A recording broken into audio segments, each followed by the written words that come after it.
Olá, nós acabamos de passar pelo primeiro turno das eleições municipais em todo o Brasil, onde os eleitores tiveram aí condições de escolherem os seus representantes para as câmaras municipais e também para as prefeituras. Pela primeira vez, parece que a lei da ficha limpa foi levada a sério. Alguns candidatos foram inclusive impugnados, receberam votação, mas não poderão assumir as prefeituras. Isso denota que o brasileiro se incomoda um pouco mais com a questão de corrupção no nosso país.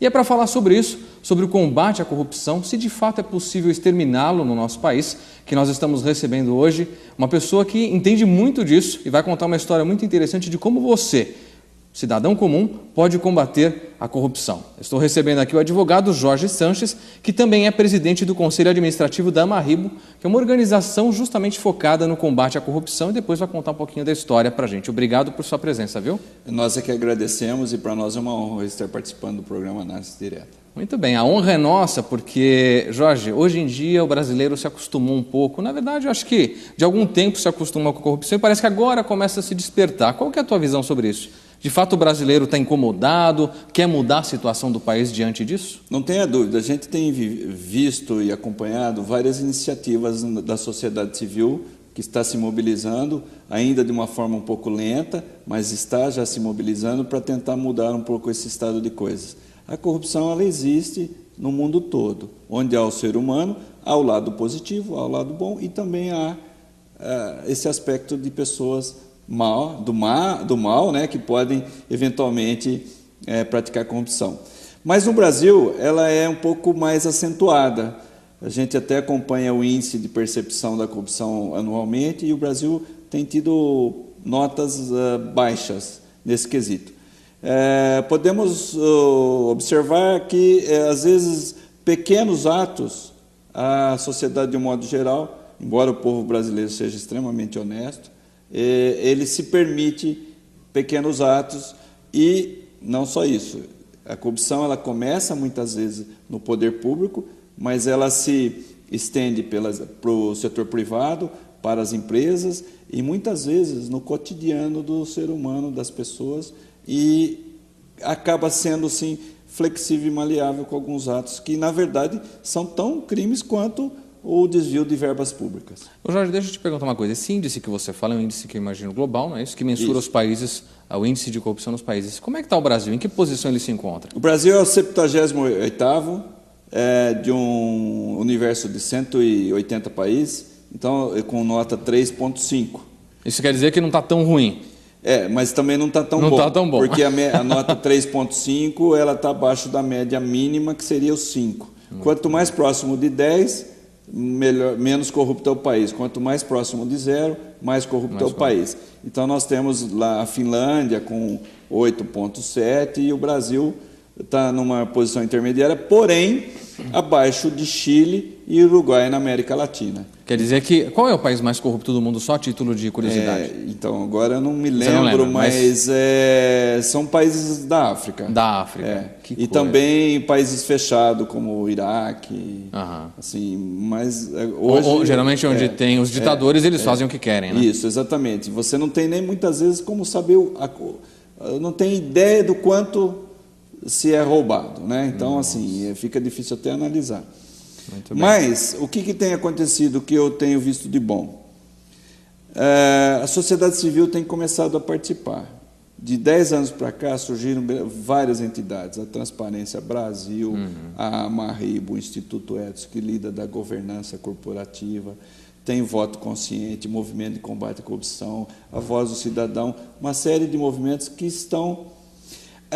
A internet, as redes sociais também têm sido um aliado grande, a juventude está começando a participar. Então, é um começo, né? É um cenário ainda incipiente, inicial, mas eu acredito que a gente possa estar avançando na sociedade civil.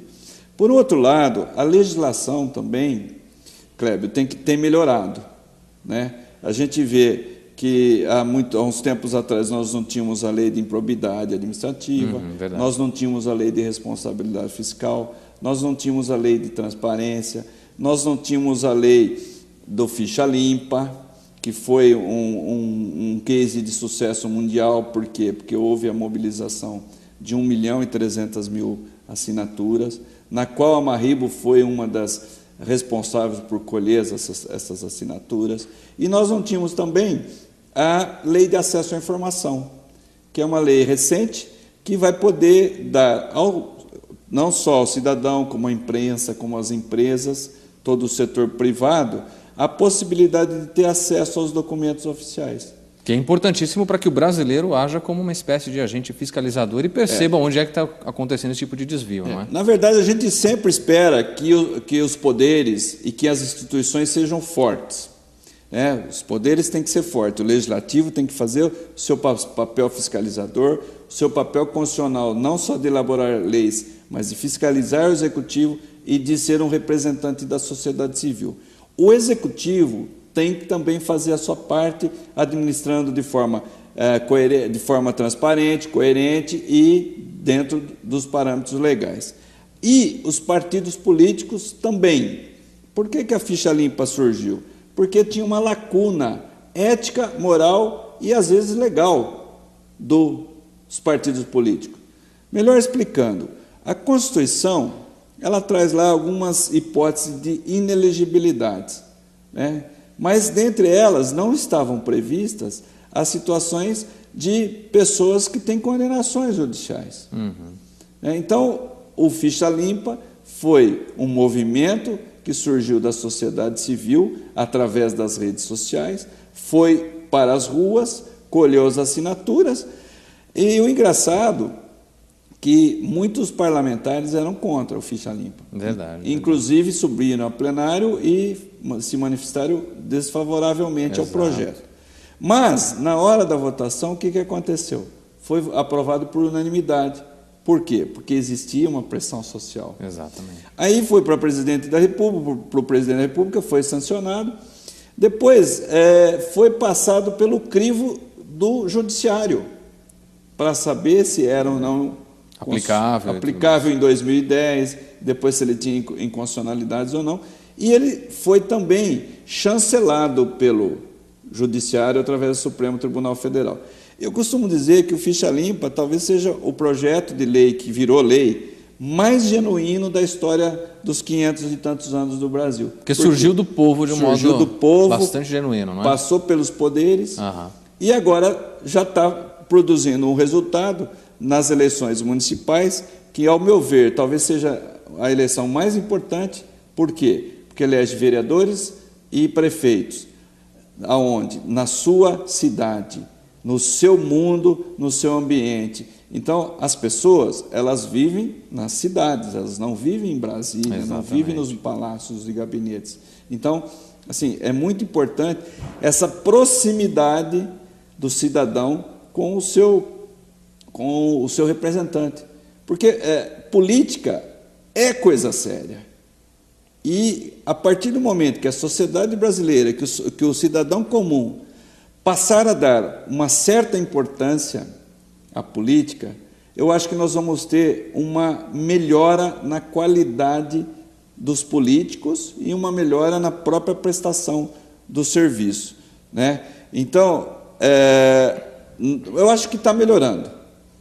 Ô Jorge, eu quero dizer uma coisa para você. Estou muito feliz com a sua vinda aqui, pouco depois das eleições do primeiro turno, porque a gente consegue avaliar algumas coisas e eu vou querer falar com você mais sobre isso nos próximos blocos em relação específica à eleição.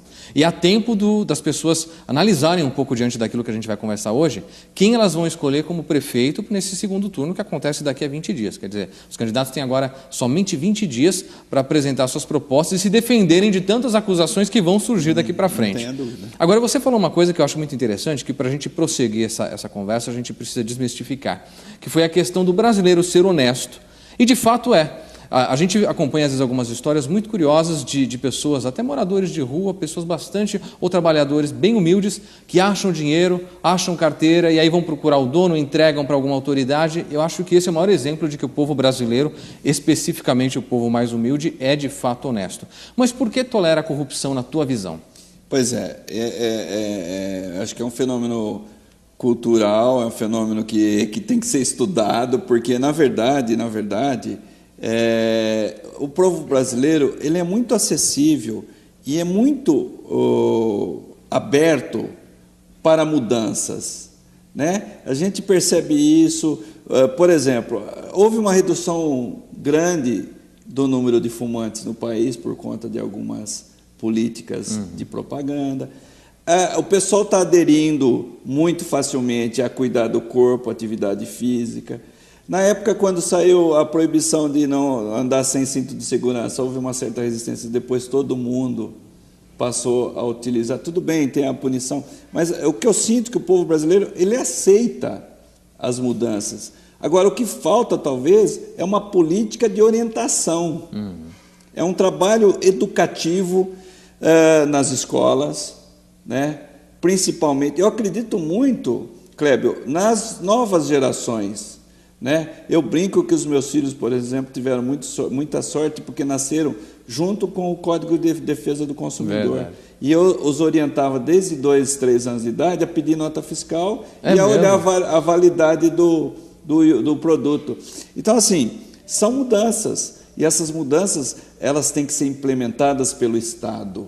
O Estado precisa ajudar e orientar as pessoas a mudar essa cultura. Aliás, você tocou num ponto fundamental, que é a educação. A gente fala que a questão de meio ambiente, sustentabilidade, tem que ser colocada para a criança desde pequena na escola. Você acha que deveria existir alguma disciplina como cidadania, alguma coisa que começasse a denotar nela desde cedo a importância da honestidade e a gravidade da corrupção e de práticas desonestas no país? Não tenha dúvida. A Marribo, ela tem um trabalho que ela quer influenciar em eventual projeto de lei para se instituir e se revisar o currículo escolar.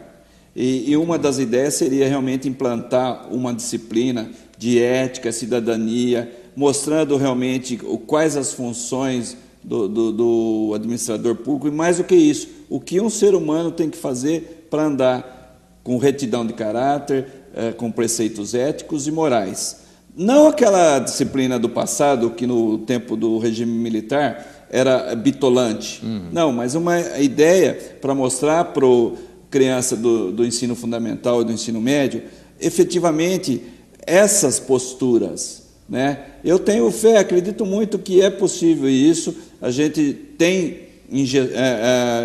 injeções de influências de pedir realmente para ser apresentado um projeto de lei nesse sentido, e a gente já teve contatos com a Secretaria Estadual da Educação, mas a gente queria levar isso a nível federal, uma alteração no currículo escolar para se colocar uma disciplina de ética, cidadania, que pudesse dar à criança essas noções básicas, porque é aí que você muda.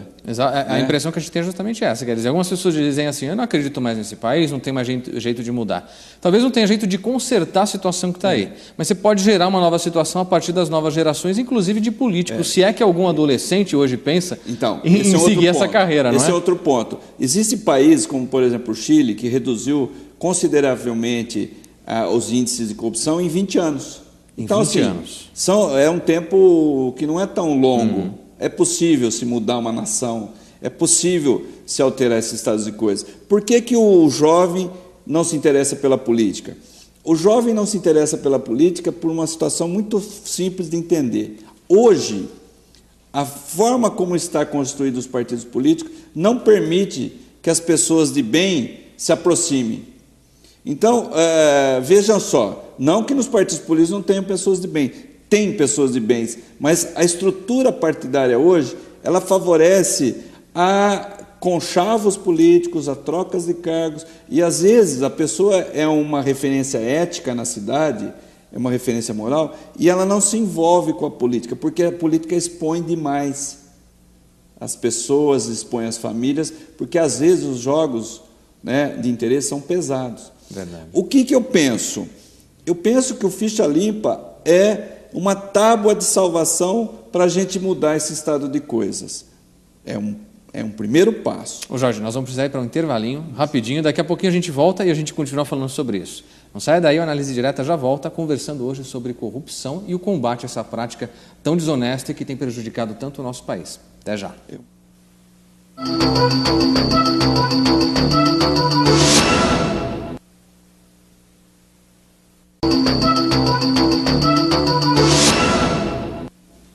O Análise Direta está de volta conversando hoje sobre o combate à corrupção. E o nosso convidado é o advogado Jorge Sanches, que também é presidente do Conselho Administrativo da Amarribo.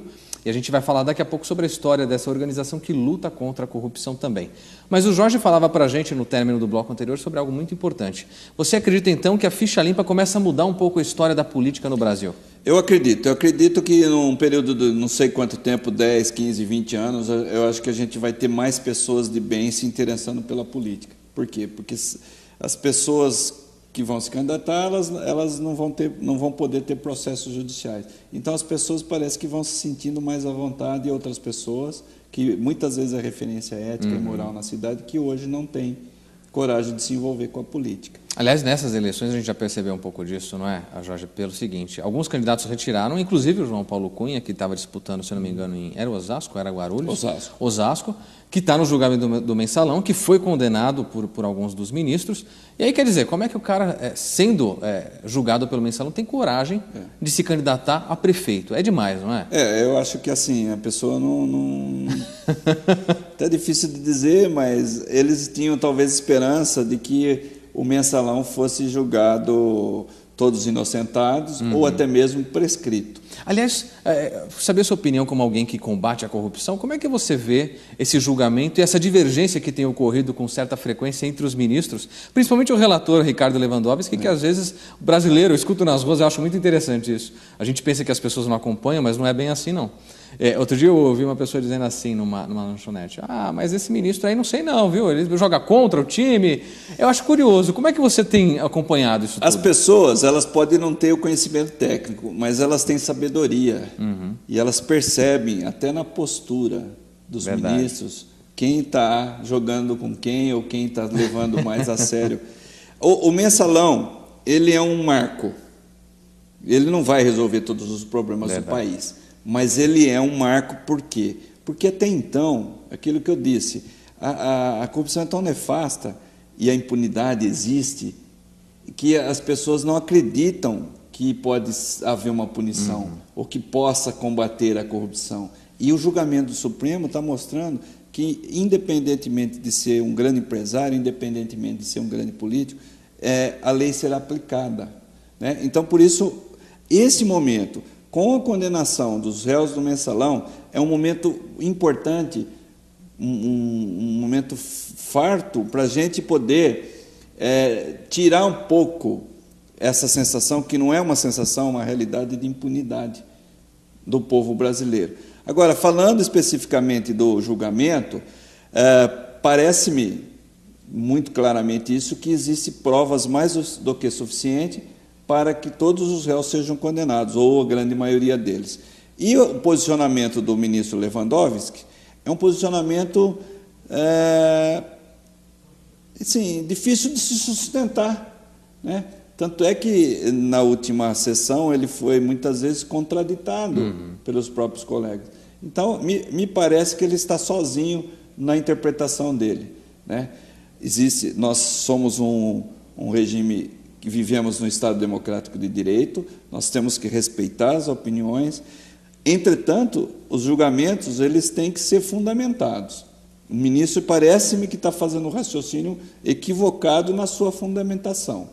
Respeitamos, mas, entretanto, os próprios colegas dele estão dizendo o contrário. Então, assim, as condenações têm sido de 8-2, 9-1, Exato. A maioria está entendendo de forma...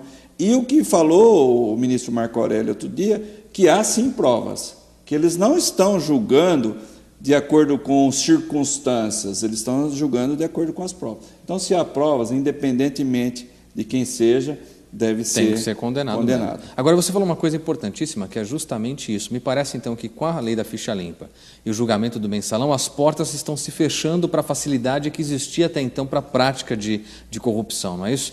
Justamente esse deve ser, então, um caminho para mudar em algumas décadas, sendo um pouco otimista, essa situação de corrupção no país. Eu acho que sim. Eu acho que para você curar a ferida, primeiro você tem que passar, limpar, vai ser dolorido. Eu acho que é um processo que vai ser construído, está sendo construído conjuntamente entre as instituições e a sociedade.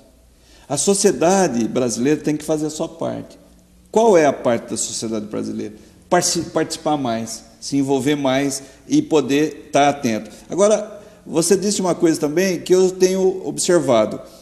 O eleitor brasileiro tem melhorado a sua análise. Ele tem, assim, engana-se as pessoas que acham que a população não está atenta. Está atenta, sim, e tem melhorado muito a forma de... Claro, falta muito ainda, porque falta educação, falta conscientização política, mas a partir do momento que cria-se um círculo virtuoso de cidadania, eu acho que a gente pode, sim, pensar e acreditar que a gente pode melhorar.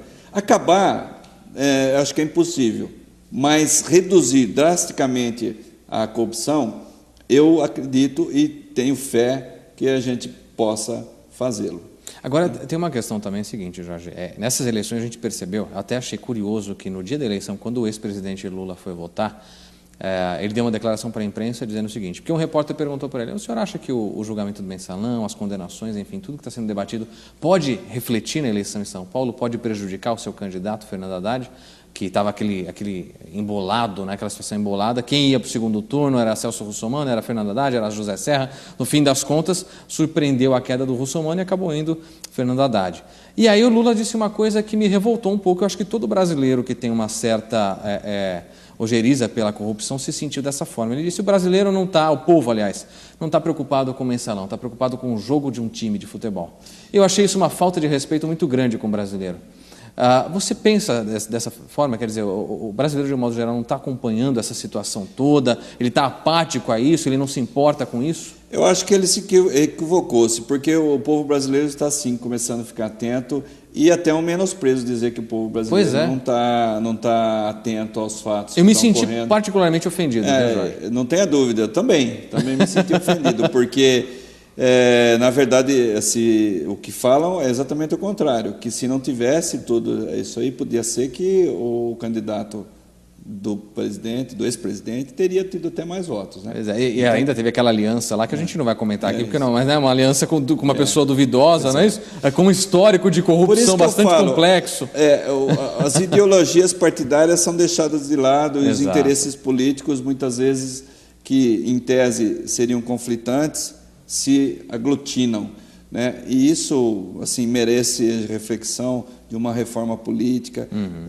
Eu questiono muito e sou um crítico da questão dos cargos em comissão, né? Então, se você for analisar nas prefeituras, e na Prefeitura de São Paulo isso repete, nos governos e no governo federal, existe muita barganha por cargos. E aí você cria e forma alianças políticas para ganhar a eleição, deixando de lado as ideologias. E você entrou numa outra coisa que eu quero aproveitar, e vamos avançar então nesse assunto que eu acho importantíssimo. Você está falando dos cargos comissionados, que é uma vergonha, são os conchavos políticos, e tanto conchavo quanto esse que aconteceu em relação à campanha do Fernando Haddad, que se uniu com uma outra pessoa na qual o partido sempre bateu, sempre falou mal por conta de horário na televisão, quer dizer, são interesses. E aí a gente entra numa questão que pouco se fala, mas que todo mundo fica um tanto quanto incomodado, que é o nepotismo. Qual a tua visão sobre isso? O nepotismo é tão grave quanto o desvio de dinheiro público? Não tenha dúvida. O nepotismo é o tráfico de influência para você beneficiar pessoas íntimas, próximas e parentes. O nepotismo é proibido no serviço público, embora ainda exista muito, principalmente na região norte e nordeste. Lá é a esposa do cara que ocupa um cargo, é um negócio absurdo. E para muitas vezes burlar o nepotismo, o deputado, ou o senador, ou o vereador, ele não coloca a esposa dele no gabinete dele, ele coloca no gabinete de um outro e contrata do faz outro. Uma troca, uma amizade. Então, assim, é uma forma de burlar, né? E existe também nas corporações privadas e também deve ser combatido. Aliás, essa é uma questão importante também, Jorge. Eu quero aproveitar que você entrou no assunto. Quer dizer, nas corporações, nas entidades, porque a gente vê entidades de todas as espécies. Quer dizer, isso é vergonhoso, não é isso? O brasileiro precisaria dizer não para esse tipo de situação. A corrupção ela começa no poder público, passa pelas empresas, pelo setor privado, até porque o grande foco de corrupção também é nas grandes obras, e aí está diretamente envolvida as empresas, né? E vai seguindo com um rastro nefasto, porque a corrupção realmente ela traz outras consequências, né? E aí fere a dignidade da pessoa humana, ela coloca a autoestima coletiva questionando, porque as pessoas se sentem tão mal que dizem, olha, eu não tenho o que fazer, eu não posso mudar isso. Mas pode. A história da Marribro prova que pode. E é sobre essa história que a gente vai conversar daqui a pouquinho, porque é uma história muito interessante. Eles começaram numa cidade pequena, que você vai entender daqui a pouco. Isso é para mostrar para a gente, para o brasileiro que é realmente honesto e está cansado de ver coisa errada acontecendo, que qualquer pessoa, se tiver força de vontade, pode mudar uma situação. E é sobre isso que a gente vai falar daqui a pouquinho, depois do intervalo. A gente vai para o intervalo rapidinho e volta já. Não saia daí.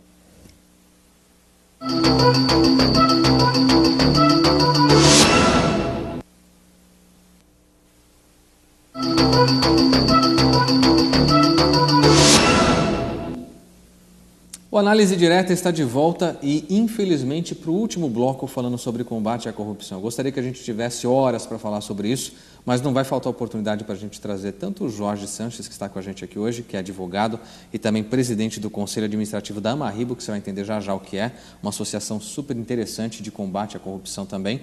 Mas eu tenho certeza que esse programa vai te ajudar hoje a entender que você, como cidadão comum, pode fazer a diferença no combate a essas práticas absurdas, como as que a gente já conversou. O desvio de dinheiro público, o nepotismo, os cargos comissionados, que embora não seja praticamente crime, não é isso? Não. Mas deveria ser, né? Pois é. Deveria ser. Você sabe uma coisa interessante, Jorge, que eu vou falar antes da gente mostrar o livro? Essas eleições, para mim, foram muito difíceis, porque eu voto numa cidade pequena também, uma cidade que tem 90 mil eleitores, 130 mil habitantes, que é Ribeirão Pires, no Grande ABC. Sim. E nós tínhamos lá 4 candidatos à prefeitura, os 3 maiores, disputando meio que embolados, uma situação parecida com o que aconteceu em São Paulo. Eu falei, meu Deus do céu, em quem que eu vou votar? Porque você tinha um que estava envolvido em corrupção e, portanto, impugnado, mas levou a campanha até o fim. Não pôde, foi votado, mas não vai poder assumir, enfim. Me parece que foi o mais votado, inclusive, mas não vai assumir por conta disso. Ele recorreu até a última instância e não teve jeito, graças a Deus. Agora, veja, e os outros 2? Escândalos em cima de escândalos. Eu falei, em quem que eu vou votar? Eu tive que escolher dessa vez, porque eu não gosto de anular voto, eu acho que isso é muito ruim. Eu tive que escolher pelo menos pior. E é terrível chegar nessa situação. Fico feliz que, pela lei da ficha limpa, esse outro aí, que apesar de ser mais votado, não vai poder assumir.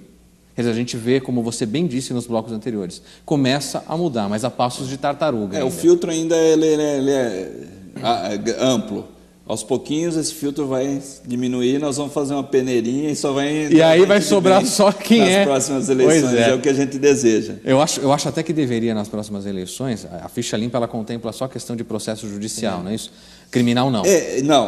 Criminal também. Só que o que eu tenho falado, e falei muito durante a campanha eleitoral, é que as pessoas...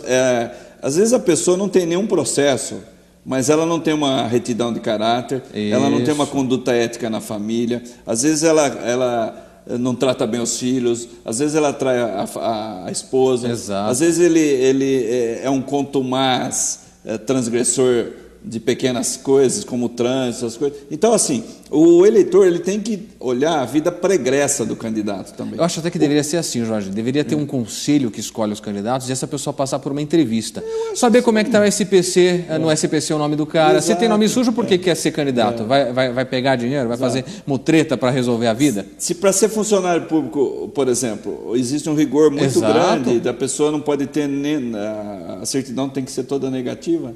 Né? Pois é. Porque que para exercer um cargo público, que é até muito importante porque mexe com o dinheiro público, com verba pública, existe essa flexibilidade. Agora, eu abri o programa hoje, Jorge, falando para as pessoas o seguinte, você deve ter lembrado no início, no primeiro bloco. A gente está acostumado com a corrupção, de certa forma, acostumado a ver, e acha que a corrupção é só aquilo que acontece nas grandes esferas, governo federal, governo estadual, governo municipal, só na política.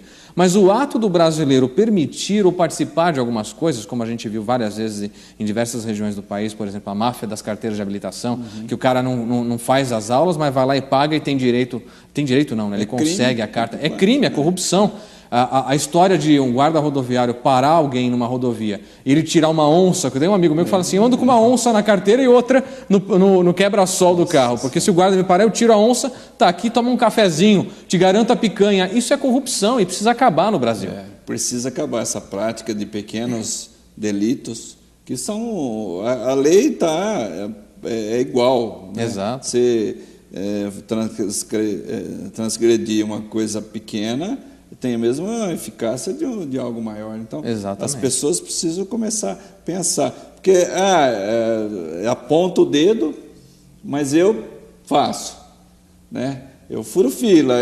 Furar fila é excelente exemplo. É uma coisa que parece tão boba, tão banal, mas já começa por aí, querer tirar vantagem em tudo. Tirar vantagem. Né? A lei de Gerson, né? Infelizmente, exato, a gente precisa... Mas, olha, eu sou otimista, eu acho que está melhorando. Acho que está melhorando. E o exemplo de vocês que a gente vai falar agora é um exemplo excepcional que mostra isso. Olha, só para você ter uma ideia, Marribo, você devia estar curioso sobre o nome, eu também estava. Quando eu peguei o livro que ele trouxe para a gente, é o seguinte: Amigos Associados de Ribeirão Bonito. Começou na cidade de Ribeirão Bonito, que ele vai explicar para a gente. Deixa eu mostrar o livro, que é o Combate à Corrupção nas Prefeituras do Brasil. Dá uma olhada. Esse livro é excepcional. E eu te desafio, Jorge, a lançar um outro livro, Combate à Corrupção em todos os âmbitos nacionais. Porque só dessa forma, para a gente entender. Conta para a gente como é que começou a história da associação. Então, a Marribo, ela surgiu numa pequena cidade chamada Ribeirão Bonito, de 12 mil habitantes, que fica na região central do estado de São Paulo, entre São Carlos e Araraquara. 12 mil habitantes. 12 mil habitantes. Eu quero que você preste atenção nisso. São 12 mil habitantes que tem na cidade. Então, a cidade ela é tão pequena que ela tem um único ponto turístico. Qual que é? É um morro no meio da cidade, e em cima do morro tem uma capelinha lá, e tem todo um coreto, como aquelas coisas de antigamente. E estava degradado. Então, o que as pessoas fizeram? A gente ia para lá passar fim de semana, porque, como toda cidade pequena, o jovem, quando faz 18 anos, vai fazer faculdade fora, aí acaba exercendo uma profissão fora. E nós tínhamos uma característica lá: várias das pessoas eram bem-sucedidas nas suas profissões, morando em São Paulo e morando em outras cidades. E a gente voltava para lá fim de semana e via quanto estava acabada a cidade. Então, nós criamos a Marribo com esse singelo objetivo de ajudar no embelezamento do morro da capital.